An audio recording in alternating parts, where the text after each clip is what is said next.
ಪ್ರೀತಿಯ ವೀಕ್ಷಕರಿಗೆ ಶಂಕರಾನಂದ ಟಿವಿಗೆ ಸ್ವಾಗತ ಸುಸ್ವಾಗತ. ಇವತ್ತಿನ ವಿಡಿಯೋನಲ್ಲಿ ವಿಶೇಷವಾಗಿ ಯುಗಾದಿ ಹಬ್ಬದ ವರ್ಷ ಭವಿಷ್ಯ ಹೇಗಿದೆ. ನಮ್ಮ ಸನಾತನಿಗಳಿಗೆ ಯುಗಾದಿ ಅನ್ನುವಂತಹದ್ದು ಹೊಸ ವರ್ಷ. ಎಲ್ಲ ಕಡೆ ಹೊಸತನ ಅನ್ನುವಂತಹದ್ದು ತುಂಬಿರುತ್ತೆ. ಪ್ರಕೃತಿ ಹೊಸದಾಗಿ ನಿಂತ್ಕೊಂಡಿರುತ್ತೆ. ಮರಗಿಡಗಳು ತನ್ನ ಹಳೆಯ ಎಲೆಗಳನ್ನೆಲ್ಲ ಉದುರಿಸಿಕೊಂಡು ಹೊಸದಾದಂತಹ ಚಿಗುರುಗಳನ್ನ ಇಟ್ಕೊಂಡಿರ್ತಕ್ಕಂಥದ್ದು. ಈಗಷ್ಟೇ ಸುಗ್ಗಿಯ ಸಂಭ್ರಮವನ್ನ ಮರೆತು ವಿಶ್ರಾಮದಲ್ಲಿದ್ದಂತಹ ರೈತಾಪಿ ವರ್ಗದವರು ಇನ್ನು 2-3 ತಿಂಗಳ ನಂತರ ಪುನಃ ತನ್ನ ಕೆಲಸಗಳಿಗೆ ಹೋಗ್ತಕ್ಕಂತಹ ಕಾಲ. ಜೊತೆಗೆ ಯುಗದ ಆದಿ ಒಂದು ಹೊಸ ಪರಿವರ್ತನೆ ನಮ್ಮಲ್ಲಿ ಆಗುವಂತಹದ್ದು, ಹೊಸ ಸಂವತ್ಸರ ಆಗುವಂಥದ್ದು.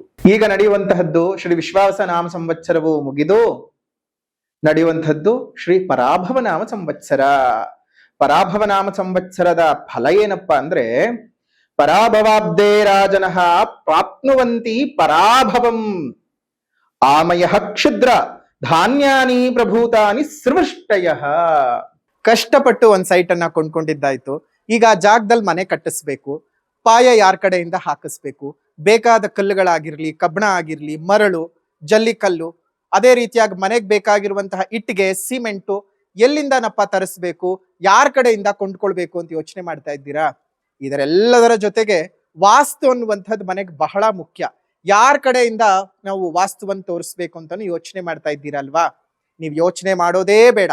ಪಾಯ ಹಾಕೋದ್ರಿಂದ ಹಿಡಿದು ಮನೆಗೆ ಯಾವ ರೀತಿಯಾಗಿ ವಾಸ್ತು ಇರಬೇಕು ಅಂತ, ಜೊತೆಗೆ ಆ ಮನೆಗೆ ತಕ್ಕ ಹಾಗೆ ಯಾವ ಬಣ್ಣವನ್ನ ಹಾಕಬೇಕು, ನೆಲಕ್ಕೆ ಯಾವ ಕಲ್ಲು ಹಾಕಬೇಕು, ಗೋಡೆಗೆ ಯಾವ ಬಣ್ಣ ಬಡಿಬೇಕು, ಯಾವ ಕಬ್ಬಣ ಉಪಯೋಗಿಸ್ಬೇಕು ಅಂತೆಲ್ಲ ವಿಶೇಷವಾದ ಮಾಹಿತಿಗಳನ್ನ ಪಾಯದಿಂದ ಹಿಡಿದು ಗೃಹ ಪ್ರವೇಶದವರೆಗೂ ನಿಮಗೆ ಬೇಕಾದಂತಹ ಎಲ್ಲಾ ಸವಲತ್ತುಗಳನ್ನ ಒಂದೇ ಸೂರಿನಡಿ ಕೊಡ್ತಾ ಇದ್ದಾರೆ. ಅತ್ಯಂತ ಕಡಿಮೆ ದರದಲ್ಲಿ ಉನ್ನತ ಗುಣಮಟ್ಟ ಇರತಕ್ಕಂತಹ ವಸ್ತುಗಳನ್ನ ಉಪಯೋಗಿಸಿ ನಿಮಗೆ ಅಂತಾನೆ ಮನೆಯನ್ನ ಕನ್ಸ್ಟ್ರಕ್ಷನ್ ಮಾಡಿಕೊಡ್ತಾ ಇದ್ದಾರೆ. ನಮ್ಮ ರಾಜಾಜಿನಗರದಲ್ಲಿರುವಂತಹ KMI ಕನ್ಸ್ಟ್ರಕ್ಷನ್ಸ್ ನವರು ನಿಮಗೆ ಏನಾದ್ರೂ ಮನೆ ಕಟ್ತಾ ಇದ್ದೀನಿ, ಎಲ್ಲಾ ರೀತಿಯಾದ ಗೊಂದಲಗಳಿದೆ ಅಂದ್ರೆ ಫಸ್ಟ್ ಇಲ್ಲಿರುವಂತಹ ಫೋನ್ ನಂಬರ್ಗೆ ಫೋನ್ ಮಾಡಿ ಎಲ್ಲಾ ಮಾಹಿತಿಗಳನ್ನ ನೀವು ಕುಲಂಕುಷವಾಗಿ ತಿಳ್ಕೊಂಡು ನಿಮಗೆ ಬೇಕಾದಂತಹ ಮನೆಯನ್ನ ನಿಮ್ಮ ಕೈಗೆಟಕುವ ದರದಲ್ಲಿ ಇವರೇ ಕಟ್ಟಿಕೊಡ್ತಾರೆ. ಎಲ್ಲಾ ವಿಚಾರಗಳನ್ನ ತಿಳ್ಕೊಂಡು ಮುಂದುವರಿರಿ. ಶುಭವಾಗ್ಲಿ. ಕನ್ಸ್ಟ್ರಕ್ಷನ್ಗೆ ಸಂಬಂಧಪಟ್ಟಂತಹ ಸಂಪೂರ್ಣ ಮಾಹಿತಿ ಬೇಕಾದ್ರೆ ಇಲ್ಲಿರುವಂತಹ ಫೋನ್ ನಂಬರ್ಗೆ ಫೋನ್ ಮಾಡಿ. ಶುಭವಾಗ್ಲಿ. ನೋಡಿ, ಈ ಒಂದು ಪರಾಭವ ನಾಮ ಸಂವತ್ಸರ ಹೆಸರು ಕೇಳ್ತಾ ಇದ್ದ ಹಾಗೆ ಎಲ್ಲೋ ಒಂದ್ ಕಡೆ ಪರಾಭವ, ಸೋಲು, ಓಡಿ ಹೋಗ್ತಕ್ಕಂತಹದ್ದು, ಎಲ್ಲೋ ಒಂದು ತರಹದ ಅಂಜು, ಬುರುಕುತನ ಈ ರೀತಿಯಾಗೆಲ್ಲ ಇರುತ್ತೆ. ಪರಾಭವ ನಾಮ ಸಂವತ್ಸರದಲ್ಲಿ ರಾಜರುಗಳು ಈಗ ಯಾರು ಇದ್ದಾರಲ್ಲ, ನಮ್ಮನ್ನ ಆಳ್ತಾ ಇರತಕ್ಕಂತಹ ರಾಜರುಗಳಿಗೆ ಸೋಲುಗಳಾಗ್ತದೆ. ಯಾರು ಆಳ್ತಾ ಇರ್ತಕ್ಕಂತಹ ರಾಜರು, ಅದು ರಾಜ್ಯಾತೀತವಾಗಿ ತೆಗೆದುಕೊಳ್ಳುವಂತದ್ದಾಗಿರ್ಲಿ, ದೇಶವನ್ನ ತೆಗೆದುಕೊಳ್ಳುವಂತದ್ದಾಗ್ಲಿ, ಅಂತಹ ರಾಜರುಗಳಿಗೆ ಸೋಲಾಗ್ತದೆ. ಅದೇ ರೀತಿಯಾಗಿ ಆಮಯ ಕ್ಷುದ್ರ ಧಾನ್ಯಾನಿ ಸಣ್ಣ ಸಣ್ಣ ಕಾಳುಗಳನ್ನು ಹೊಂದಿರತಕ್ಕಂತಹದ್ದು, ಅಂತಹ ಧಾನ್ಯಗಳು ನಿಮಗೆ ಚೆನ್ನಾಗಿ ಫಲ ಕೊಡ್ತಕ್ಕಂತಹದ್ದು. ಜೊತೆಗೆ ಸುವೃಷ್ಟಯ, ವೃಷ್ಟಿಯು ತುಂಬಾನೇ ಚೆನ್ನಾಗಿ ಆಗತ್ತೆ. ಮಳೆ ತುಂಬಾ ಚೆನ್ನಾಗಿ ಬರ್ತಕ್ಕಂತಹದ್ದು, ಮಳೆಯ ವಿಶೇಷವಾದಂತಹ ಒಂದು ಅನುಗ್ರಹ ಉಂಟಾಗ್ತದೆ. ಹೀಗಾಗಿ ಈ ಒಂದು ಪರಾಭವನಾಮ ಸಂವತ್ಸರದಲ್ಲಿ ರಾಜರುಗಳಿಗೆ ತೊಂದರೆಗಳಾಗ್ತದೆ. ಇನ್ನು ಈ ಒಂದು ಯುಗಾದಿ ಹಬ್ಬವು ನಮಗೆ ಗುರುವಾರದ ದಿವಸ ಆಗಿರೋದ್ರಿಂದ ಆ ವಾರದ ನಾಯಕ ಯಾರಪ್ಪ ಅಂತ ಹೇಳಿದ್ರೆ ಗುರುಗ್ರಹ, ಬೃಹಸ್ಪತಿ ಗ್ರಹ. ಆ ಗುರುಗ್ರಹನು ಈ ವರ್ಷದ ರಾಜನು. ಅದೇ ರೀತಿಯಾಗಿ ಮಂತ್ರಿಯು ಕುಜನಾಗ್ತಾನೆ, ಸೇನಾಧಿಪತಿಯು ಚಂದ್ರನಾಗ್ತಾನೆ, ಸಸ್ಯಾಧಿಪನು ಶುಕ್ರನಾಗ್ತಾನೆ, ಧಾನ್ಯಾಧಿಪತಿಯು ಬುಧನಾಗ್ತಾನೆ, ಅರ್ಘಾಧಿಪತಿಯು ಚಂದ್ರನಾಗ್ತಾನೆ, ಮೇಘಾಧಿಪತಿಯು ಸಹ ಚಂದ್ರನಾಗ್ತಾನೆ, ರಸಾಧಿಪತಿ ರವಿಯಾದ್ರೆ ನಿರಸಾಧಿಪನು ಗುರುವಾಗ್ತಾನೆ, ಪಶುಗಳ ನಾಯಕನು ಕೃಷ್ಣನಾಗ್ತಾನೆ.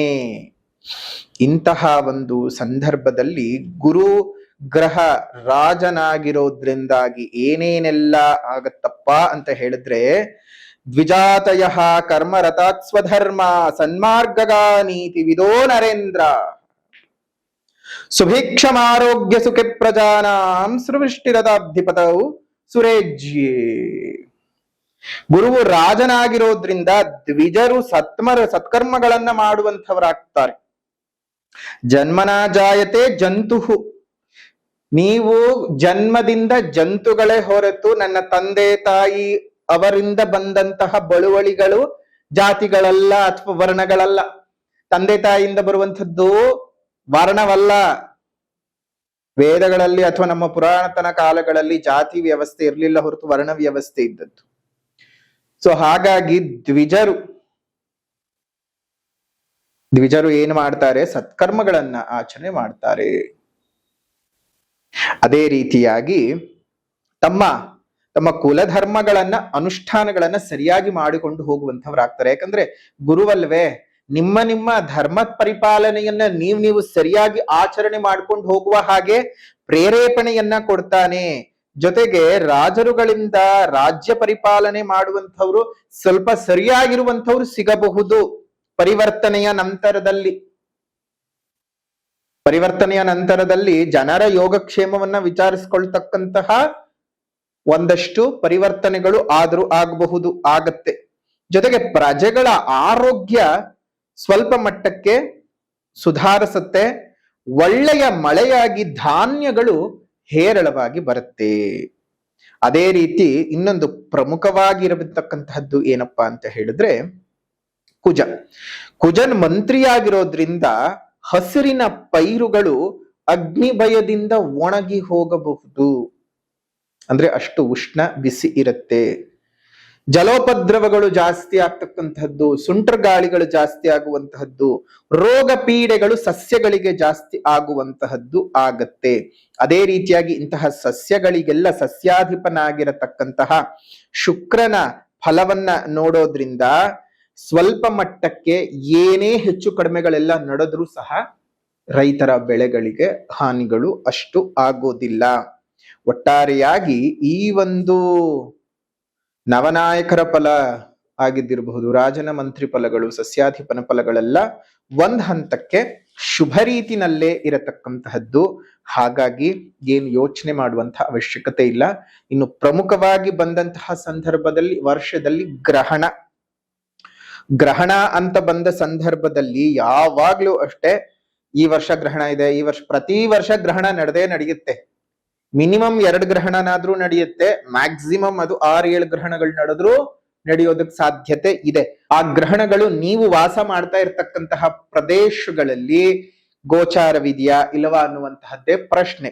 ಹಾಗಾಗಿ ನೀವು ವಾಸ ಮಾಡ್ತಾ ಇರ್ತಕ್ಕಂತಹ ಪ್ರದೇಶಗಳಲ್ಲಿ ಗೋಚಾರಕ್ಕೆ ಬಂದಾಗ ಮಾತ್ರವೇ, ಈಗ ನಾವೇನಿದ್ದೀವಿ ಭಾರತದಲ್ಲಿ ಇದ್ದೀವಿ, ಆದ್ರೆ ಭಾರತದಲ್ಲಿ ಹುಟ್ಟಿ ಎಷ್ಟೋ ಜನ ವಿದೇಶದಲ್ಲಿ ಕೆಲಸ ಮಾಡ್ತಾ ಇರತಕ್ಕಂಥವ್ರಿದ್ದಾರೆ, ಬೇರೆ ಬೇರೆ ದೇಶಕ್ಕೆ ಹೋಗಿ ಕೆಲಸಗಳನ್ನ ಮಾಡಿ ಅಲ್ಲಿರುವಂಥವ್ರು ಇದ್ದಾರೆ. ಹಾಗಂತ ಹೇಳಿ ನಾನ್ ಭಾರತದಲ್ಲಿ ಹುಟ್ಟಿದ್ದೀನಿ, ನಾನ್ ಬೇರೆ ಕಡೆ ಕೆಲಸ, ಅದೆಲ್ಲ ಬರೋದಿಲ್ಲ. ನೀವ್ ಎಲ್ಲೇ ಹುಟ್ಟಿರಿ, ಎಲ್ಲೇ ಕೆಲಸ ಮಾಡ್ತೀರಿ, ಏನೇ ಮಾಡ್ಕೊಂಡಿರಿ, ನೀವು ಸದ್ಯ ಆ ವಾಸ ಇರತಕ್ಕಂತಹ ಪ್ರದೇಶಗಳಲ್ಲಿ ಏನಾದರೂ ಗ್ರಹಣದ ಗೋಚಾರವಿದ್ರೆ ಮಾತ್ರ. ಒಟ್ಟಾರೆಯಾಗಿ ನಮ್ಗೆ ಈ ವರ್ಷದಲ್ಲಿ ಒಟ್ಟು 4 ಗ್ರಹಣಗಳು ಸಂಭವಿಸುತ್ತೆ.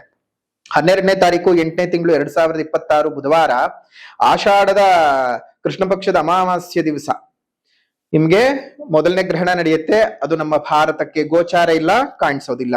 ಎರಡನೇದಾಗಿ 28ನೇ ತಾರೀಕು 8ನೇ ತಿಂಗಳು 2026 ಶ್ರಾವಣದ ಪೌರ್ಣಮಿ ದಿವಸ ನಡೆಯುತ್ತೆ. ಅದು ಸಹ ನಮ್ಮ ಭಾರತ ದೇಶಕ್ಕೆ ಕಾಣಿಸೋದಿಲ್ಲ, ಗ್ರಹಣದ ಆಚರಣೆ ಇಲ್ಲ. ಇನ್ನು 6ನೇ ತಾರೀಕು 2ನೇ ತಿಂಗಳು 2027 ಅಮಾವಾಸ್ಯ ದಿವಸ, ಅದರಲ್ಲೂ ಪೌಷ ಮಾಸದ ಅಮಾವಾಸ್ಯ ದಿವಸ ನಡೆಯುತ್ತೆ. ಅದು ಸಹ ನಮ್ಮ ಕಣ್ಣಿಗೆ, ಅಂದ್ರೆ ಇಲ್ಲಿ ಭಾರತದಲ್ಲಿ ಗೋಚಾರವಿಲ್ಲ. 20ನೇ ತಾರೀಕು 2ನೇ ತಿಂಗಳು 2027 ಪೆನಂಬ್ರಲ್ ಚಂದ್ರಗ್ರಹಣ, ಮಾಘ ಮಾಸದ ಪೌರ್ಣಮಿ ದ್ವಿತೀಯ ದಿವಸ, ಅದು ನಮಗೆ ಕಾಣಿಸುವುದಿಲ್ಲ. ಸೊ ಹಾಗಾಗಿ ನೀವೇನ್ ಯೋಚನೆ ಮಾಡುವಂತಹ ಅವಶ್ಯಕತೆ ಇಲ್ಲ. ಈ ಒಂದು ವರ್ಷದಲ್ಲಿ ಯಾವುದೇ ಒಂದು ಗ್ರಹಣಗಳು ನಮಗೆ ಗೋಚಾರವಿಲ್ಲ. ಆದ್ರೆ ಆ ಗ್ರಹಣದ ಸಮಯ ಬಂದಂತಹ ಸಂದರ್ಭದಲ್ಲಿ ನೀವು ಏನೇನ್ ಮಾಡ್ಬೇಕು, ಏನೇನ್ ಮಾಡಬಾರ್ದು, ಗ್ರಹಣದ ಆಚರಣೆ ಇಲ್ಲ, ಆದ್ರೆ ಗ್ರಹಣಕ್ಕೂ ಮೀರಿದ್ದು ಕೆಲವೊಂದು ನಮ್ಮ ಬದುಕಿನಲ್ಲಿ ದೇವರ ಉಪಾಸನೆಗಳನ್ನಾಗ್ಲಿ, ಮಂತ್ರೋಪದೇಶಗಳನ್ನಾಗ್ಲಿ, ಅಥವಾ ನಮ್ಮ ಇಷ್ಟದ ದೇವತೆಗಳ ಉಪಾಸನೆಯ ಅನುಷ್ಠಾನದ ಕ್ರಮಗಳನ್ನ ಮಾಡ್ಕೊಂಡು ಹೋಗೋದಕ್ಕೆ ಅದು ಪರ್ವಕಾಲಗಳಾಗಿರ್ತವೆ. ಗೋಚಾರವಿದ್ರೆ ಇನ್ನು ಶಕ್ತಿ ಹೆಚ್ಚು. ಅದು ನಭೋಮಂಡಲದಲ್ಲಿ ಆಗೇ ಆಗೋದ್ರಿಂದ ನೀವು ಮಾಡ್ಕೊಳ್ಬೇಕಾದದ್ದನ್ನ ನಾವು ಹೇಳ್ಕೊಡ್ತೀವಿ ಆ ಸಮಯ ಬಂದಂತಹ ಸಂದರ್ಭದಲ್ಲಿ. ಸೊ ಹಾಗಾಗಿ ಎಲ್ಲವೂ ಸಹ ಶುಭವಾಗ್ಲಿ, ಮಂಗಳವಾಗ್ಲಿ. ನಾವು ಪ್ರತಿ ವರ್ಷವೂ ಅಷ್ಟೇ ಯಾವುದೇ ವರ್ಷ ಭವಿಷ್ಯವನ್ನ ಲೆಕ್ಕಾಚಾರ ಹಾಕುವಂತಹ ಸಂದರ್ಭದಲ್ಲಿ ಪ್ರತಿ ಬಾರಿ ಗಣನಕ್ಕೆ ತೆಗೆದುಕೊಳ್ತಕ್ಕಂಥದ್ದು ಗುರು ಶನಿ ರಾಹು ಕೇತುಗಳು. ಯಾಕಂದ್ರೆ ಬಹಳ ದೀರ್ಘಕಾಲದಲ್ಲಿ ಸಂಚಾರ ಮಾಡೋದ್ರಿಂದ ಗುರುಬಲವಾಗ್ಲಿ ಶನಿ ಬಲವಾಗ್ಲಿ ಅದು ಎಷ್ಟು ಪ್ರಬಲವಾಗಿ 2.5 ವರ್ಷ 1 ವರ್ಷ ಇರುತ್ತಲ್ಲ, ಹಾಗಾಗಿ ಅದನ್ನ ಪ್ರಮುಖ ಸ್ಥಾನ ಅಂತ ತಗೊಂಡು ಮಿಕ್ಕಿದ್ದೆಲ್ಲ ಗೋಚಾರದ್ದು ಆಯಾ ಮಾಸಗಳಲ್ಲಿ ಬದಲಾವಣೆ ಆಗ್ತಾನೆ ಹೋಗ್ತಾ ಇರುತ್ತೆ. ಸೊ ಅದನ್ನ ಮಾಸ ಭವಿಷ್ಯದಲ್ಲಿ ತಿಳ್ಕೊಳ್ಳೋಣ.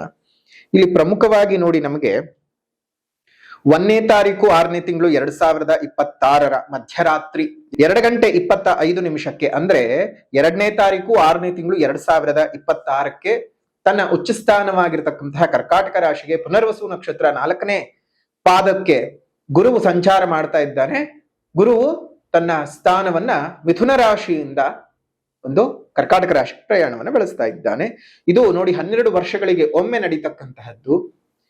ಪ್ರತಿ ರಾಶಿಗೂ 12 ವರ್ಷಕ್ಕೊಮ್ಮೆನೆ ಬರ್ತಕ್ಕಂತಹದ್ದು. ಆದ್ರೆ ಇದು ಪರಮ ಉಚ್ಚ ಸ್ಥಾನ. ಈ ರಾಶಿ ಮತ್ತು ಮಕರ ರಾಶಿಯ ಪ್ರವೇಶವಾಗಬೇಕಾದಾಗ ಬಹಳ ಒಂದು ಪ್ರಮುಖ ಸ್ಥಾನವನ್ನ ಗುರು ಪಡ್ಕೊಳ್ತಾನೆ. ನೋಡಿ, ಗುರುವು ಇಲ್ಲಿ ಎಲ್ಲರೂ ಬರೆದಿಟ್ಕೊಳ್ಳಿ, ಈಗ ಬಂಗಾರ ಬಲುಭಾರವಾಗ್ತಾ ಇದೆ, ಬೆಳ್ಳಿ ಅಂತೂ ನಮಗೆ ಮೇಲ್ ಹೋಗಿ ಕೆಳಗ್ ಬಿದ್ದು ಹೋಗಿದೆ. ಇನ್ನು ಯುಗಾದಿ ಹಬ್ಬದ ಬರೋ ಹೊತ್ತಿಗೆ ಖಂಡಿತ ಬೆಳ್ಳಿ ಆಗ್ಲಿ ಬಂಗಾರವಾಗ್ಲಿ ತನ್ನ ಹೊಳಪನ್ನ ಮತ್ತಷ್ಟು ಹೆಚ್ಚಿಸ್ಕೊಳ್ಳತ್ತೆ ಅನ್ನೋದನ್ನ ಯಾರು ಮರಿಬೇಡಿ. ಇಲ್ಲಿ ಚಂದ್ರನಿಂದ ಚಾಂದಿಯನ್ನು ಅಂತಂದ್ರೆ ಬೆಳ್ಳಿಯನ್ನು, ಗುರುವಿನಿಂದ ಬಂಗಾರವನ್ನು ನಾವು ನೋಡ್ತೇವೆ. ಇಲ್ಲಿ ಉಚ್ಚ ಸ್ಥಾನಕ್ಕೆ ಸಂಚಾರ ಮಾಡ್ತಾ ಇದ್ದಾಗ್ಲೇನೆ ನಿಮಗೆ ನೋಡಿ ಅರ್ಥ ಮಾಡ್ಕೋಬೇಕು, ಗುರು ಯಾವಾಗ ವೃಷಭ ರಾಶಿಗೆ ಪ್ರವೇಶ ಮಾಡಿದ್ನೋ, ನಾವು ಹೇಳಿದ್ವಿ ವೃಷಭ ರಾಶಿಗೆ ಪ್ರವೇಶ ಮಾಡಿದಾಗ್ಲೇ ಹೇಳಿದ್ವಿ 10,000ಕ್ಕಿಂತ ಜಾಸ್ತಿ ಹೋಗುತ್ತೆ, ಬರೆದಿಟ್ಕೊಳ್ಳಿ ಅಂತ. ಈಗ 10,000 ಅಲ್ಲ, 10,000 ದಾಟಿ 16,000 17,000 ಮಟ್ಟಕ್ಕೆ ಬಂದು ನಿಂತ್ಕೊಂಡು ಈಗ ಪುನಃ ಕಡಿಮೆ ಆಗಿರತಕ್ಕಂತಹದ್ದು. ಇನ್ನು ಶನಿ ಅಂತ ಬಂದ ಸಂದರ್ಭಕ್ಕೆ ಶನಿಯ ಸ್ಥಾನ ಪರಿವರ್ತನೆ ಏನೂ ಇಲ್ಲ, ಆದರೆ ತನ್ನ ಸ್ಥಾನಗಳ ಬದಲಾವಣೆ ಇಲ್ಲದೆ ಇದ್ರೂ ಸಹ ವಕ್ರೀಗತನ ಆಗ್ತಾ ಇದ್ದಾನೆ. ವಕ್ರೀಗತನ ಆದಾಗ ತನ್ನ ಹಿಂದಿನ ಮನೆಯ ಸ್ಥಾನದ ಫಲಗಳನ್ನ ಹೇಳ್ಬೇಕಾಗತ್ತೆ. ಹಾಗಾಗಿ 26ನೇ ತಾರೀಕು 7ನೇ ತಿಂಗಳು 2026 ತನ್ನ ವಕ್ರವನ್ನ ಆರಂಭ ಮಾಡಿದ್ರೆ 9ನೇ ತಾರೀಕು 12ನೇ ತಿಂಗಳು 2026 ವಕ್ರೀಗತದಿಂದ ಆಚೆ ಬರ್ತಾನೆ. ಜೊತೆಗೆ ರಾಹುಕೇತುಗಳು ಡಿಸೆಂಬರ್ನ ತಿಂಗಳಲ್ಲಿ 5ನೇ ತಾರೀಕು 12ನೇ ತಿಂಗಳು 2026 ಧನಿಷ್ಠಾ ನಕ್ಷತ್ರ 2ನೇ ಪಾದಕ್ಕೆ ಅಂದ್ರೆ ಮಕರ ರಾಶಿಗೆ ರಾಹುವು ಬಂದರೆ, ಅದೇ ದಿವಸ ಆಶ್ಲೇಷ ನಕ್ಷತ್ರ 4ನೇ ಪಾದಕ್ಕೆ ಒಂದು ಕೇತುವು ಬರ್ತಕ್ಕಂತಹದ್ದು. ಧನಿಷ್ಠಾ ನಕ್ಷತ್ರ 2ನೇ ಪಾದಕ್ಕೆ ರಾಹು ಬಂದು ಮಕರ ರಾಶಿಗೆ ಬಂದರೆ, ಆಶ್ಲೇಷ ನಕ್ಷತ್ರ 4ನೇ ಪಾದಕ್ಕೆ ಒಂದು ಕೇತುವಿನ ಆಗಮನ ಉಂಟಾಗ್ತಾ ಇರತಕ್ಕಂಥದ್ದು. ಇದಿಷ್ಟು ಈ ವರ್ಷ ನಡೀತಕ್ಕಂತಹ ಒಂದು ಗ್ರಹಗಳ ಬದಲಾವಣೆಗಳು.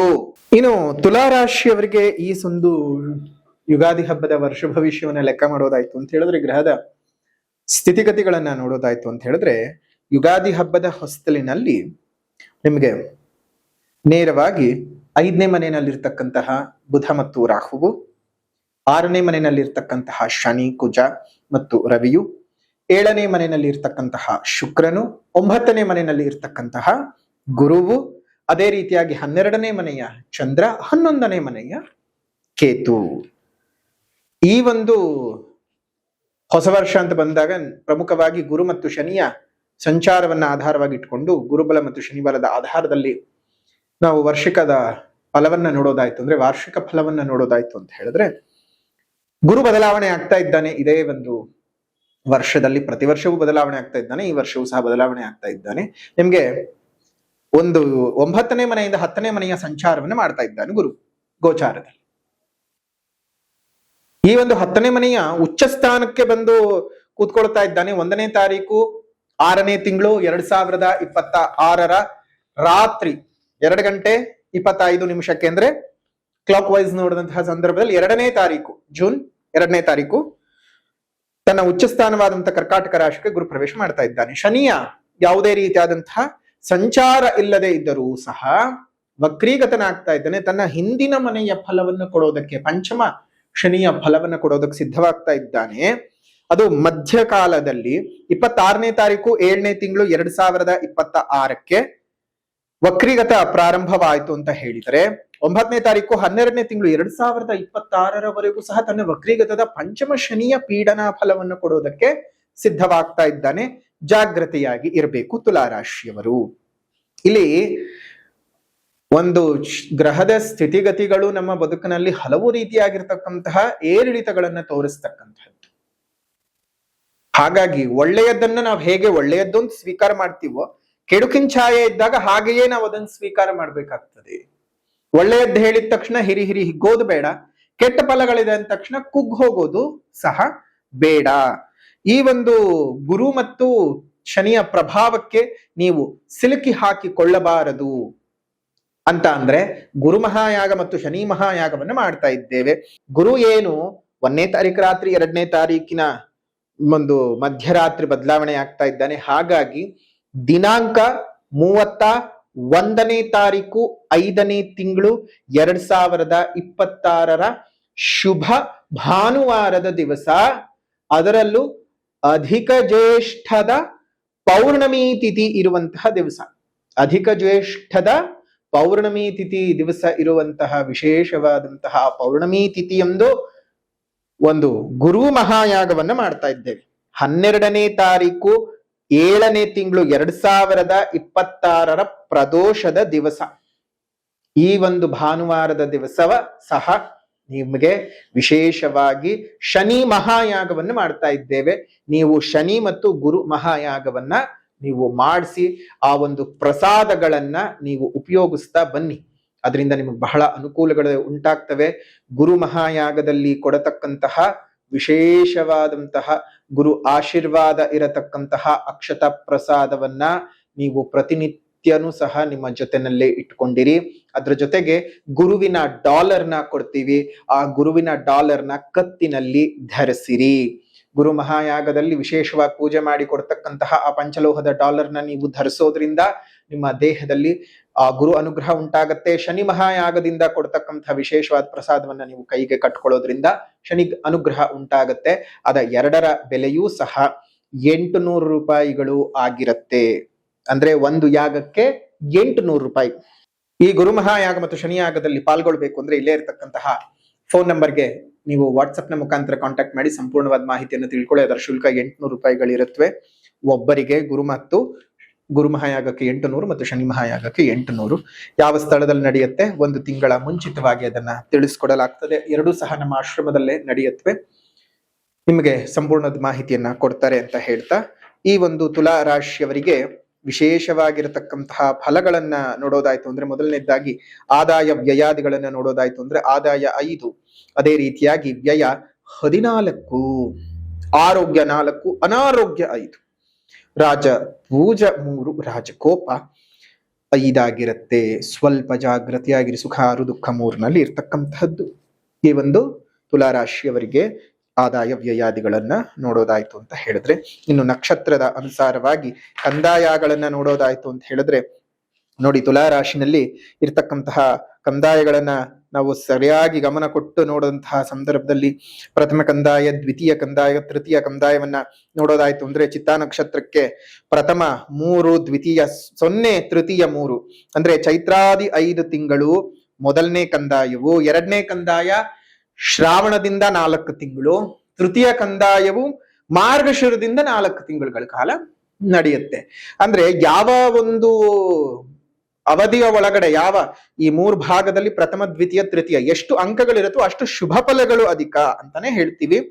ಹಾಗೆ ನೋಡಕ್ ಹೋದಾಗ ಚಿತ್ತಾ ನಕ್ಷತ್ರಕ್ಕೆ ಒಟ್ಟಾರೆಯಾಗಿ 5 ಮತ್ತು 4 9 ತಿಂಗಳು ತುಂಬಾ ಚೆನ್ನಾಗಿರುತ್ತೆ. ಮಧ್ಯದ 4 ತಿಂಗಳುಗಳ ಕಾಲ ಸ್ವಲ್ಪ ಕೆಡಕಿನ ಛಾಯೆ ಇರುವಂತದ್ದು. ಸ್ವಾತಿ ನಕ್ಷತ್ರಕ್ಕೆ ಪ್ರಥಮ ಕಂದಾಯವು 6, ದ್ವಿತೀಯ ಕಂದಾಯವು 1, ತೃತೀಯ ಕಂದಾಯವು 1. ಅಂದ್ರೆ ನಿಮ್ಗೆ ಎಲ್ಲಾ ಕಡೆನೂ ಮೊದಲನೇ 5 ತಿಂಗಳು ತುಂಬಾ ಚೆನ್ನಾಗಿ ಉತ್ತಮವಾದ ರೀತಿಯಲ್ಲಿ ನಿಮ್ಮ ಜೀವನ ನಡ್ಕೊಂಡು ಹೋಗುತ್ತೆ. ಅದಾದ ನಂತರ ಅದು ಕಂಪೇರ್ ಮಾಡಿಕೊಂಡ್ರೆ ಇನ್ನ 8 ತಿಂಗಳು ಸ್ವಲ್ಪ ಕಡಿಮೆ ಆಗಬಹುದು. ಒಟ್ಟಾರೆಯಾಗಿ ಈ ಒಂದು ತುಲಾ ರಾಶಿನಲ್ಲಿ ಹುಟ್ಟಿರ್ತಕ್ಕಂಥವರಿಗೆ ಈ ಒಂದು ವರ್ಷದಲ್ಲಿ ಯಾವ ರೀತಿಯಾಗಿರತಕ್ಕಂತಹ ಫಲಾನುಫಲಗಳನ್ನ ನೋಡಬಹುದು ತುಲಾ ರಾಶಿನಲ್ಲಿ ಹುಟ್ಟಿರ್ತಕ್ಕಂಥವ್ರಿಗೆ ಅಂತಂದ್ರೆ, ನೋಡಿ ಈ ಒಂದು ಸಂದರ್ಭದಲ್ಲಿ ನಿಮಗೆ ಕೌಟುಂಬಿಕ ಜೀವನದಲ್ಲಿ ಬಹಳ ಸುಖ ಸಂತೋಷಗಳು ಪ್ರಾಪ್ತಿ ಆಗ್ತಕ್ಕಂಥದ್ದು. ಸಜ್ಜನರೊಟ್ಟಿಗೆ ಉತ್ತಮವಾದಂತಹ ಬಾಂಧವ್ಯಗಳು ಬೆಳೆಯುತ್ತೆ. ಗೃಹದಲ್ಲಿ ಶುಭ ಕಾರ್ಯಗಳು, ವಿವಾಹಾದಿ ಶುಭ ಕಾರ್ಯಗಳು ಜರುಗುತ್ತವೆ. ಮಂಗಳ ಕಾರ್ಯಗಳು ನಿಮ್ಮ ಬದುಕಿನಲ್ಲಿ ನಡೀತಕ್ಕಂಥದ್ದು. ನಿಮ್ಮ ಮಕ್ಕಳ ಅಭಿವೃದ್ಧಿ ಚೆನ್ನಾಗಿ ಆಗ್ತದೆ. ದೇಹದಲ್ಲಿ ಆರೋಗ್ಯವು ಚೆನ್ನಾಗಿ ನೆಲೆಸತಕ್ಕಂತಹದ್ದು. ಕೆಲಸ ಕಾರ್ಯಗಳಲ್ಲಿ ಬಹಳ ಆಸಕ್ತಿ ನಿಮಗೆ ಬರ್ತಕ್ಕಂಥದ್ದು ಮತ್ತು ಪುಣ್ಯಕ್ಷೇತ್ರಗಳ ಪೂಜ್ಯರ ಭೇಟಿ, ದರ್ಶನದ ಲಾಭವನ್ನ ನೀವು ಪಡೆದುಕೊಳ್ತೀರಾ. ಜೀವನದಲ್ಲಿ ಬಹಳ ನೆಮ್ಮದಿಯಾಗಿ ಇರ್ತಕ್ಕಂತಹ ಸಂದರ್ಭಗಳು ಅತಿ ಹೆಚ್ಚಿಗೆ ಬರ್ತಕ್ಕಂತಹದ್ದು. ಜೊತೆಗೆ ಹೆಂಡತಿ ಮಕ್ಕಳೊಟ್ಟಿಗೆ ಬಹಳ ನೆಮ್ಮದಿಯಾಗಿ ಜೀವನವನ್ನು ಸಾಗಿಸ್ತೀರಾ. ಪ್ರಮುಖ ವ್ಯಕ್ತಿಗಳ ಒಂದು ಭೇಟಿಯಿಂದಾಗಿ ಬಹಳ ಸಂತೋಷದಾಯಕವಾದಂತಹ ಸಂದರ್ಭಗಳು ಜಾಸ್ತಿ ಆಗ್ತದೆ. ಶನಿಯ ಪ್ರಭಾವದಿಂದಾಗಿ ನಿಮಗೆ ಶನಿ ಈಗಾಗ್ಲೇ ನಿಮಗೆ 6ನೇ ಮನೆಯಲ್ಲಿ ಸಂಚಾರ ಮಾಡ್ತಾ ಇದ್ದಾನೆ. ನಡುವಿನಲ್ಲಿ ವಕ್ರೀಗತನಾದಾಗ ಕೆಲವೊಂದಷ್ಟು ಅಶುಭದಾಯಕವಾದ ಫಲಗಳನ್ನ ಕೊಡ್ತಾನೆ. ಅದಕ್ಕೇನ್ ಚಿಂತೆ ಮಾಡೋದು ಬೇಡ. ನಾವು ಈಗಾಗ್ಲೇ ಹೇಳಿದ್ದೀವಿ, ಶನಿ ಮಹಾಯಾಗದಲ್ಲಿ ಪಾಲ್ಗೊಂಡು ಶನಿಯ ರಕ್ಷಾ ಕವಚವನ್ನ ಧರಿಸ್ಕೊಳ್ಳಿ, ಶನಿ ಪೂಜೆ ಮಾಡಿಸ್ಕೊಳ್ಳಿ, ಸಾಕು. ಅದರ ಬಿಟ್ಟು ಬೇರೆ ಇನ್ಯಾವುದೇ ರೀತಿಯಾಗಿ ತೊಂದರೆಗಳನ್ನ ನೀವು ಎದುರಿಸುವಂಥದ್ದು ಆಗೋದಿಲ್ಲ. ವ್ಯಾಪಾರಗಳು ಬರದಿಂದ ಸಾಗುತ್ತವೆ. ಶತ್ರುಗಳೂ ಸಹ ನಿಮ್ಗೆ ಹಿತೈಷಿಗಳಾಗತಕ್ಕಂತಹದ್ದು. ಭೂಮಿ ಸಾಗುವಳಿಯಿಂದ ಅತ್ಯಧಿಕವಾದ ಧನಲಾಭಗಳನ್ನ ನೀವು ಗಳಿಸತಕ್ಕಂತಹದ್ದು. ಆಸ್ತಿಯ ಸಂಪಾದನೆಯ ಯೋಗ ನಿಮಗೆ ಬರತಕ್ಕಂತಹದ್ದು. ನೋಡಿ, ಬಹಳ ಚೆನ್ನಾಗಿ ಇರತಕ್ಕಂತಹ ಸಂದರ್ಭ ಈ ಒಂದು ತುಲಾರಾಶಿಯವರಿಗೆ. ಈ ಒಂದು ಸಂದರ್ಭದಲ್ಲಿ ವಾದ ವಿವಾದಗಳಲ್ಲಿ ಗೆಲ್ತಿರಿ. ಕೋರ್ಟು ಕಚೇರಿಯ ವ್ಯಾಜ್ಯಗಳು ನಿಮಗೆ ಒಂದು ಹೆಸರನ್ನ, ಜಯವನ್ನ ತಂದು ಕೊಡುತ್ತದೆ. ಗಣ್ಯ ವ್ಯಕ್ತಿಗಳಿಂದ ಮಾನ ಮನ್ನಣೆಗಳು ಉಂಟಾಗ್ತಕ್ಕಂಥದ್ದು. ಕುಟುಂಬದಲ್ಲಿ ಗೃಹ ಮತ್ತು ಮಂಗಳ ಕಾರ್ಯಗಳು ನಡೆಯುತ್ತೆ. ಸಾರ್ವಜನಿಕ ಜೀವನದಲ್ಲಿ ಉತ್ತಮವಾದ ಹೆಸರನ್ನ ಸಂಪಾದಿಸ್ತೀರಿ. ಅದೇ ರೀತಿಯಾಗಿ ನಿಮ್ಮ ಎಲ್ಲ ಕೋರಿಕೆಗಳು ಸಹ ಈಡೇರತಕ್ಕಂಥದ್ದು. ದ್ವೇಷ ಅಸೂಯೆಗಳೆಲ್ಲ ನಿಮ್ಮಿಂದ ದೂರವಾಗ್ತದೆ. ನಿಮ್ಮ ಮೇಲೆ ದ್ವೇಷ ಅಸೂಯೆ ಪಡುವಂಥವರೆಲ್ಲ ನಾಶಗಳಾಗ್ತಾರೆ. ಬಂಧು ಮಿತ್ರರ ಸಹಾಯ ಸಹಕಾರಗಳು ನಿಮಗೆ ಸಿಗತಕ್ಕಂಥದ್ದು. ಅದೇ ರೀತಿಯಾಗಿ ಉದ್ಯೋಗ ಮಾಡ್ತಾ ಇರತಕ್ಕಂಥವ್ರಿಗೆ, ಉದ್ಯೋಗವನ್ನ ಅರಸ್ತಾ ಇರತಕ್ಕಂಥವ್ರಿಗೆ ಈ ವರ್ಷ ಬಹಳ ಶುಭದಾಯಕವಾಗಿದೆ. ನೀವು ಅಂದುಕೊಂಡ ರೀತಿಯಲ್ಲೇ ಕೆಲಸ ಕಾರ್ಯಗಳು ಸಿಗ್ತವೆ ಮತ್ತು ಕೆಲಸ ಮಾಡುವಂತಹ ಸಂದರ್ಭದಲ್ಲಿ ಮೇಲಧಿಕಾರಿಗಳ ಉಪದ್ರವಗಳಿಂದ ಆಚೆ ಬರ್ತೀರಿ. ಜೊತೆಗೆ ಬಡ್ತಿ ಸಿಗ್ತಕ್ಕಂತಹದ್ದು. ನಿಮ್ಮ ಇಷ್ಟದ ರೀತಿಯಲ್ಲಿ ಶುಭ ರೀತಿಯಾದಂತಹ ಟ್ರಾನ್ಸ್ಫರ್ ಗಳನ್ನು ತಗೋತೀರಿ. ನಿಮ್ಮ ಕನಸಿನ ಕೆಲಸವೂ ಸಹ ತುಲಾರಾಶಿಯವರಿಗೆ ಈ ವರ್ಷ ಕೈಗೂಡತಕ್ಕಂತಹದ್ದು. ಬಹಳ ನೆಮ್ಮದಿದಾಯಕವಾದಂತಹ ವರ್ಷ ಅಂತಾನೆ ಹೇಳಬಹುದು. ತುಲಾರಾಶಿಯವರಿಗೆ ಯೋಚನೆ ಮಾಡುವಂತಹ ಅವಶ್ಯಕತೆ ಇಲ್ಲ. ತುಲಾರಾಶಿಯವರಿಗೆ ಈ ವರ್ಷ ತುಂಬಾ ಸುಖವ ಜಾಸ್ತಿ ಇದೆ. ಇನ್ನು ವ್ಯಾಪಾರ ವ್ಯವಹಾರವನ್ನ ಮಾಡ್ತಾ ಇರ್ತಕ್ಕಂಥವ್ರಿಗೆ ಅತ್ಯಧಿಕವಾದ ಲಾಭಗಳು ಉಂಟಾಗ್ತದೆ. ಅದೇ ರೀತಿಯಾಗಿ ನಾವು ಆದಾಯ ವ್ಯಯವನ್ನ ನೋಡ್ಬೇಕಾದ್ರೆ ಖರ್ಚು ಜಾಸ್ತಿ ಇತ್ತು. ಶುಭ ರೀತಿಯಾದಂತಹ ಖರ್ಚುಗಳು, ನಾವೀಗಾಗ್ಲೇ ಹೇಳಿದಾಗ ಮನೆಯಲ್ಲಿ ಶುಭ ಕಾರ್ಯಗಳು, ಮಂಗಳ ಕಾರ್ಯಗಳು ನಡೆಯುತ್ತೆ ಅಂದ್ರೆ ಖರ್ಚಾಗ್ಲೇಬೇಕು. ಕೆಲವೊಮ್ಮೆ ಕೈ ಮೀರುತ್ತೆ, ಏನು ಮಾಡಕ್ಕಾಗಲ್ಲ. ಸೊ ಪರವಾಗಿಲ್ಲ, ಜೀವನನ ಚೆನ್ನಾಗಿ ಇಟ್ಕೊಂಡಿರಿ. ನಿಮ್ಮ ಶುಭ ಕಾರ್ಯಗಳು ಕೆಲವೊಮ್ಮೆ ಶುಭಕ್ಕೆ ಅಂತ ಅಂದಾಗ ನಾವು ಖರ್ಚಿಗೆ ಲೆಕ್ಕ ಹಾಕ್ಬಾರ್ದು. ಸಂತೋಷ ಕೊಡುವಷ್ಟು ದುಡ್ಡು ನಮಗೆ ನೆಮ್ಮದಿಯನ್ನು ಕೊಡೋದಿಲ್ಲ. ನಾವು ಸತ್ತಾಗ ನಾವೇನು ದುಡ್ಡು ಕಾಸನ್ ಮೈ ಮೇಲೆ ಹಾಕೊಂಡಂತೂ ಹೋಗೋಕ್ಕಾಗಲ್ಲ. ನಮ್ಗೇನು ನಾವು ಚೆನ್ನಾಗಿ ಹಣ ಸಂಪಾದನೆ ಮಾಡಿದ್ದೀವಿ ಅಂತ ಹೇಳಿ ನಮ್ಗೆ ಕಟ್ಟಿಗೆನಲ್ಲೇ ಉರಿಸ್ತಾರೆ ಹೆಣಾನ, ಮಣ್ಣಿಗೆ ಹಾಕ್ತಾರೆ ಹೆಣಾನ. ಹಾಗಾಗಿ ಇರಬೇಕಾದಾಗ ಕೈ ತುಂಬ ಚಲ್ಲಿ, ಅದೇ ರೀತಿಯಾಗಿ ಹೋದಾಗ ಅದು ನೆನೆಸ್ಕೊಂಡು ಜನ ನೆಮ್ಮದಿಯಾಗಿ ನಿಮ್ಗೆ ಒಂದಿಷ್ಟು ಯಪ್ಪ ಪುಣ್ಯಾತ್ಮ ಹೋದ್ನಲ್ಲ ಅನ್ನುವಂತಹ ದೃಷ್ಟಿಯಲ್ಲಿ ಆದ್ರೂ ನೋಡ್ತಾರೆ. ಇನ್ ರೈತರಿಗಂತೂ ವ್ಯಾಪಾರದಲ್ಲಿ ನಿಮ್ಮ ಇದರಲ್ಲಿ ಲಾಭಗಳು ಹೆಚ್ಚಿಗೆ ಬರ್ತವೆ. ಒಂದ್ ಸ್ವಲ್ಪ ಜಾಗ್ರತೆಯಿಂದ ಇರತಕ್ಕಂಥದ್ದು. ದಳ್ಳಾಳಿಗಳಿಂದ ಜಾಗ್ರತೆಯನ್ನು ವಹಿಸಿ ನಷ್ಟಗಳನ್ನ ತಪ್ಪಿಸ್ಕೊಳ್ಳಿ. ಅದ್ರ ಜೊತೆಗೆ ವಿದ್ಯಾರ್ಥಿಗಳಿಗೆ ವಿದ್ಯಾಪ್ರಾಪ್ತಿ ಚೆನ್ನಾಗಿ ಆಗತಕ್ಕಂತಹದ್ದು ಶುಭ ರೀತಿಯಾಗಿದೆ. ತುಂಬಾ ದೃಷ್ಟಿದೋಷಗಳು ಉಂಟಾಗುತ್ತೆ, ಹುಷಾರ್. ಯಾಕೆ ಅಂತ ಹೇಳಿದ್ರೆ ಕೇತುವಿನ ಒಂದು ಸಂಚಾರ ಫಲಗಳನ್ನು ನೋಡಿದ ಸಂದರ್ಭದಲ್ಲಿ ಡಿಸೆಂಬರ್ ವರೆಗೂ ನಿಮ್ಗೆ ರಾಶಿ ಮೇಲೆ ತೃತೀಯ ದೃಷ್ಟಿಯನ್ನು ಕೊಡ್ತಾ ಇರೋದ್ರಿಂದಾಗಿ ಇಲ್ಲಿ ಸಲ್ಲ ಸುಮ್ನೆ ಎಲ್ಗಾದ್ರೂ ಒಂದು ಹೋಗಿ ಬಂದ್ರೆ ಸುಮ್ನೆ ತಲೆನೋವು ಬರೋದು. ನೋಡಿ, ನೀವು ಎಷ್ಟು ಸುಮ್ನೆ ಸಿಂಪಲ್ ಅಂತ ಅನ್ಕೊಂಡು ಹೋಗಿರ್ತೀರಿ, ಬಟ್ ಬೇರೆ ಜನಗಳಿಗೆಲ್ಲ ತುಂಬಾ ಗ್ರ್ಯಾಂಡ್ ಆಗಿ ಅನಿಸ್ತಿರತ್ತೆ. ಎಷ್ಟೇ ಆಗ್ಲಿ ಶುಕ್ರನ್ ಪ್ರಭಾವಕ್ಕೆ ಸಿಕ್ಕಾಕೊಂಡಿರ್ತೀರಲ್ವಾ, ಏನು ಇಲ್ಲಪ್ಪ ನಾನು ತುಂಬಾ ಸಿಂಪಲ್ ಆಗಿದ್ದೀನಿ, ಆದ್ರೂ ಜನ ನನ್ನ ನೋಡಿದ್ರೆ ತುಂಬಾ ಗ್ರ್ಯಾಂಡ್ ಆಗಿ ಕಾಣಿಸ್ತಿದ್ಯಾ ಅಂತ ಹೇಳಿ ಕಣ್ಣು ಹಾಕಿ ದೃಷ್ಟಿ ದೋಷಗಳು ಉಂಟಾಗ್ತವೆ. ಸ್ವಲ್ಪ ಮಟ್ಟಕ್ಕೆ ಆ ದೃಷ್ಟಿ ದೋಷವನ್ನ ನಿವಾರಣೆ ಮಾಡ್ಕೊಳ್ಳೋದು ಉತ್ತಮ. ಒಟ್ಟಾರೆ ತುಲಾರಾಶಿಯವರಿಗಂತೂ ಈ ಪರಾಭವ ನಾಮ ಸಂವತ್ಸರವು ಬಹಳ ಸಂತೋಷದಾಯಕವಾಗಿರ್ತಕ್ಕಂತಹ ವರ್ಷ. ನಿಮ್ಮ ಜನ್ಮ ಜಾತಕವನ್ನು ತೋರಿಸ್ಕೊಳ್ಳಿ. ಜನ್ಮ ಜಾತಕದಲ್ಲಿ ಏನಾದ್ರೂ ಎಡರು ತೊಡರುಗಳಿದ್ರೆ ಅದಕ್ಕೆ ಬೇಕಾದ ಪರಿಹಾರದ ದಾರಿಯನ್ನ ಮಾಡಿಕೊಂಡು ಒಳ್ಳೆ ರೀತಿಯಲ್ಲಿ ನೆಮ್ಮದಿಯಾಗಿ ಜೀವನ ನಡೆಸ್ಕೊಂಡು ಹೋಗಿ ಅಂತ ಹೇಳ್ತಾ, ಜಾತಕದ ಪರಿಶೀಲನೆ ಮಾಡಿಸ್ಕೋಬೇಕು ಅಂದ್ರೆ ಇಲ್ಲೇ ಇರತಕ್ಕಂತಹ ಫೋನ್ ನಂಬರ್ಗೆ ಫೋನ್ ಮಾಡಿ ಅಥವಾ ವಾಟ್ಸಪ್ನ ಮುಖಾಂತರ ಸಂದೇಶವನ್ನು ಕಳಿಸಿ ಅಂತ ಹೇಳ್ತಾ ನಿಮ್ ತುಲಾ ರಾಶಿಯವರ ಈ ವಿಶೇಷವಾದಂಥ ಯುಗಾದಿ ಹಬ್ಬದ ವರ್ಷ ಭವಿಷ್ಯದ ಪ್ರಿಡಿಕ್ಷನ್ ಇದಾಗಿತ್ತು. ಇನ್ನು ಪರಿಹಾರ ಅಂತ ಬಂದಾಗ ಮೊದಲನೇದಾಗಿ ಸಾಮಾಜಿಕ ಪರಿಹಾರ. ಪ್ರಕೃತಿಯನ್ನು ಉಳಿಸಿ, ಪ್ರಕೃತಿಯನ್ನು ಬೆಳೆಸಿ, ಸಾಧ್ಯವಾದ ಕಡೆಗಳೆಲ್ಲ ಗಿಡಗಳನ್ನ ನೆಟ್ಟು ಪೋಷಣೆ ಮಾಡುವಂತಹ ಅಭ್ಯಾಸವನ್ನು ಮಾಡ್ಕೊಳ್ಳಿ. ಪ್ರಕೃತಿ ಜೊತೆಗೆ ಬದುಕಿ, ಪಶುಗಳನ್ನ ಕಾಪಾಡ್ಕೊಳ್ಳಿ, ಪಕ್ಷಿಗಳಿಗೆ ಆಸರೆಯಾಗಿರಿ. ನಿಮ್ಮ ಮನೆ ಮುಂದೆ ಮತ್ತು ಮೇಲ್ಭಾಗದಲ್ಲಿ ಒಂದು ಸಣ್ಣ ಸಣ್ಣ ಕುಂಡಗಳಲ್ಲಿ ನೀರನ್ನ ಇಡುವಂತಹ ಅಭ್ಯಾಸ ಮಾಡ್ಕೊಳ್ಳಿ. ಅದರಿಂದ ಅದೆಷ್ಟೋ ಜೀವ ಜಂತುಗಳಿಗೆ ನೀವು ಕೊಡ್ತಕ್ಕಂತಹ ಹನಿ ನೀರು ಅವರ ಜೀವವನ್ನ ಉಳಿಸ್ಕೊಳ್ಳೋದಕ್ಕೆ ಸಾಧ್ಯವಾಗುತ್ತೆ. ಒಂದು ಜೀವಿಯ ಜೀವ ಉಳಿಸಿದಂತಹ ಪುಣ್ಯದ ಫಲ ನಿಮಗೆ ಸಿಗತ್ತೆ. ನೀವು ಖಂಡಿತವಾಗಿಯೂ ನಾವು ಇದನ್ನ ಹೇಗೆ ಹೇಳ್ತಿದ್ದೀವಿ ಅಂದ್ರೆ, ಎಲ್ಲರೂ ಸ್ವಾರ್ಥದಲ್ಲೇ ಪ್ರಪಂಚ ಬದುಕ್ತಾ ಇದೆ. ಆ ಪ್ರಪಂಚದಲ್ಲಿ ಸ್ವಾರ್ಥದಲ್ಲಿ ಬದುಕುವುದನ್ನು ಬಿಟ್ಬಿಡಿ, ಪ್ರಪಂಚದಲ್ಲಿ ನೀವು ಪ್ರಾಪಂಚಿಕರಾಗಿ ಬದುಕಿ, ಆಗ್ಲೇ ನಿಮ್ಗೆ ಜೀವನದ ಯಶಸ್ಸು ಸಿಗೋಕ್ ಸಾಧ್ಯ ಅಂತ ಹೇಳ್ತಾ, ಇನ್ನು ಸಾಮಾಜಿಕ ಪರಿಹಾರದ ನಂತರ ಆಧ್ಯಾತ್ಮಿಕ ಪರಿಹಾರ ಅಂತ ಬಂದಾಗ ಸಿದ್ಧಿ ಲಕ್ಷ್ಮಿ ಸ್ತೋತ್ರ. ಸಿದ್ಧಿ ಲಕ್ಷ್ಮಿ ಸ್ತೋತ್ರದ ಪಠಣವನ್ನ ಪ್ರತಿನಿತ್ಯ ಮಾಡ್ತಾ ಬನ್ನಿ. ಅದರಲ್ಲೂ ಪ್ರತಿ ಶುಕ್ರವಾರದ ಸಂಧ್ಯಾಕಾಲದಲ್ಲಿ ಇದನ್ನು ಮಾಡ್ಕೊಳ್ಳುವಂಥದ್ದು ಬಹಳ ಅತ್ಯುತ್ತಮವಾಗಿರತಕ್ಕಂಥದ್ದು. ಪ್ರತಿನಿತ್ಯ ಮಾಡೋಕ್ಕಾಯ್ತು ಅಂದ್ರೆ ಸಂಜೆ ಹೊತ್ತು ಮಾಡ್ತಾನೇ ಬನ್ನಿ ಪ್ರತಿನಿತ್ಯ. ಇಲ್ಲ ನಮ್ಗೆ ಆಗಲ್ಲ ಅಂದ್ರೆ ಮಂಗಳವಾರ, ಶುಕ್ರವಾರ, ಹುಣ್ಣಿಮೆ, ಅಮಾವಾಸ್ಯ, ಅಷ್ಟಮಿ ತಿಥಿಗಳಂದು ಮರೆಯದೆ ಈ ಸಿದ್ಧಿಲಕ್ಷ್ಮಿ ಸ್ತೋತ್ರದ ಪಠಣವನ್ನು ಮಾಡ್ತಾ ಬನ್ನಿ. ಯಾವ್ದಾದ್ರು ನಿಮ್ ಸುತ್ತಮುತ್ತ ಇರತಕ್ಕಂತಹ ದೇವಸ್ಥಾನಗಳಿಗೆ, ಅವಶ್ಯಕತೆ ಇರತಕ್ಕಂತಹ ದೇವಸ್ಥಾನಗಳಿಗೆ ಒಂದು 5ರ ಸಂಖ್ಯೆನಲ್ಲಾಗ್ಲಿ, ಅಥವಾ 6ರ ಸಂಖ್ಯೆಯಲ್ಲಿ, 15ರ ಸಂಖ್ಯೆಯಲ್ಲಿ, 24ರ ಸಂಖ್ಯೆಯಲ್ಲಿ ನೀವೊಂದು ತೆಂಗಿನ ಗಿಡಗಳನ್ನ ದಾನ ಕೊಡಿ. ನಿಮ್ ಯಥಾಶಕ್ತಿ. ನಿಮ್ಗೆ ಒಂದೇ ಒಂದು ಕೊಡೋಕ್ ಸಾಧ್ಯವಾಯ್ತಾ ಒಂದೇ ಒಂದು ಕೊಡಿ. ಅಥವಾ 6ರ ಸಂಖ್ಯೆಯಲ್ಲಾಗ್ಲಿ, 15ರ ಸಂಖ್ಯೆನಲ್ಲಾಗ್ಲಿ, 24ರ ಸಂಖ್ಯೆನಲ್ಲಾಗ್ಲಿ ದಾನವನ್ನ ಕೊಡ್ತಾ ಬನ್ನಿ. ಬಹಳ ಶುದ್ಧವಾಗಿರ್ತಕ್ಕಂತಹ ಫಲಗಳನ್ನ ಇನ್ನಷ್ಟು ಅನುಭವಿಸೋದಕ್ಕೆ ಸಾಧ್ಯವಾಗುತ್ತೆ. ಅದೇ ರೀತಿಯಾಗಿ ಈಗ ಹೇಳ್ಕೊಡ್ತಕ್ಕಂತಹ ಬೀಜಾಕ್ಷರಿಯನ್ನ ಪ್ರತಿನಿತ್ಯ ಮುಂಜಾನೆ ಪಶ್ಚಿಮಕ್ಕೆ ಅಭಿಮುಖವಾಗಿ ಕುಳಿತುಕೊಂಡು ನೀವು ಪಠಣವನ್ನ ಮಾಡ್ತಾ ಬನ್ನಿ. ಜೊತೆಗೆ ಈ ಒಂದು ಬೀಜಾಕ್ಷರಿಯನ್ನ ಕಮೆಂಟ್ ಬಾಕ್ಸ್ ನಲ್ಲಿ ಕಮೆಂಟ್ ಮಾಡಿ. ಬೀಜಾಕ್ಷರಿ ಈ ರೀತಿಯಾಗಿ ಬರುತ್ತೆ: ಓಂ ಕ್ಲೀಂ ಶುಂ ಶುಕ್ರಾಯ ನಮಃ. ಓಂ ಕ್ಲೀಂ ಶುಂ ಶುಕ್ರಾಯ ನಮಃ. ಈ ಒಂದು ಬೀಜಾಕ್ಷರಿಯನ್ನ 108 ಮಾರಿ ಪಠಣವನ್ನು ಮಾಡ್ತಾ ಬನ್ನಿ. ಪಶ್ಚಿಮಕ್ಕೆ ಅಭಿಮುಖವಾಗಿ ಶುಭವಾಗ್ಲಿ, ಮಂಗಳವಾಗ್ಲಿ ಅಂತ ಹೇಳ್ತಾ ಈ ಒಂದು ವಿಶೇಷವಾಗಿರತಕ್ಕಂತಹ ಯುಗಾದಿ ಹಬ್ಬದ ವರ್ಷ ಭವಿಷ್ಯವನ್ನ ತುಲಾ ರಾಶಿಯವರಿಗೆ ಹೇಗಿದೆ ಅಂತ ತಿಳ್ಕೊಂಡಿದ್ದೀರಾ. ವಿಡಿಯೋ ಇಷ್ಟ ಆಗಿದ್ರೆ ಲೈಕ್ ಮಾಡಿ, ಶೇರ್ ಮಾಡಿ, ಕಮೆಂಟ್ ಮಾಡಿ. ಮತ್ತೊಂದು ವಿಡಿಯೋನಲ್ಲಿ ಭೇಟಿ ಮಾಡೋಣ. ಅಲ್ಲಿವರೆಗೂ ನಮಸ್ಕಾರ. ಲೋಕಾ ಸಮಸ್ತ ಸುಖಿನೋ ಭವಂತು, ಸಕಲ ಸನ್ಮಂಗಳಾನಿ ಭವಂತು, ಸರ್ವೇ ಜನಾಃ ಸುಖಿನೋ ಭವಂತು, ಸಮಸ್ತ ಸನ್ಮಂಗಳಾನಿ ಭವಂತು.